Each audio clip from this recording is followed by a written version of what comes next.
वीर तेजाजी या तेजाजी एक राजस्थानी लोक देवता हैं।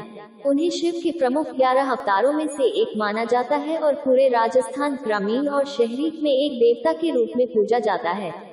तो वीर तेजा का जन्म 29 जनवरी 1074 के आसपास खरनाल, राजस्थान, भारत में हुआ था।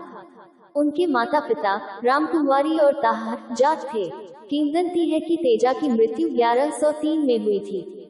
कहानी कहती है कि उनकी मृत्यु सांप के काटने से हुई थी। उन्होंने एक सांप को अपनी जीभ काटने की अनुमति दी थी, जो उनके शरीर का एकमात्र घाव रहित क्षेत्र था। बदले में सांप ने वादा किया कि अगर वे तेजाजी का आशीर्वाद लेंगे तो कोई भी व्यक्ति या जानवर सांप के काटने से नहीं मरेगा। 4. राजस्थान में लोग विशेष रूप से भाद्रपद महीने के शुक्ल 10वें दिन इस प्रतिज्ञा को पूरा करते हैं, जो उनकी मृत्यु के लिए निर्धारित दिन है।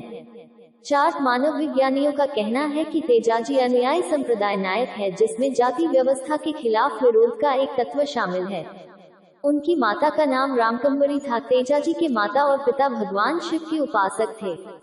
माना जाता है कि माता रामकुमारी को नाग देवता के आशीर्वाद से पुत्र की प्राप्ति हुई थी। जन्म के समय तेजाजी की आभा इतनी मजबूत थी कि उन्हें तेजा बाबा नाम दिया गया था। तेजाजी का विवाह पेमल से हुआ था।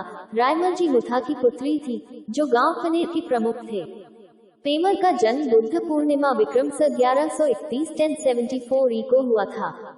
पेमल के साथ तेजाजी का विवाह पुष्कर में 1074 में हुआ था, जब तेजा 9 महीने के थे और पेमल 6 महीने की थी। विवाह पुष्कर पूर्णिमा के दिन पुष्कर घाट पर हुआ।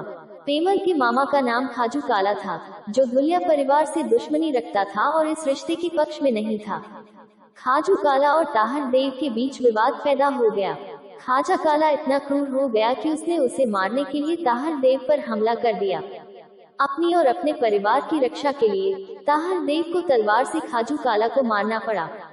इस अवसर पर तेजाजी के चाचा असकरन भी उपस्थित थे।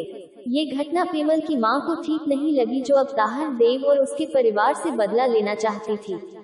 प्रत्येक वर्ष भाद्रपद शुक्ल पक्ष की दशमी को तेजाजी की याद में खरनाल गांव में भारी मेले का आयोजन होता है, जिसमें लाखों लोगों की तादाद में लोग गाजे बाजे के साथ आते हैं।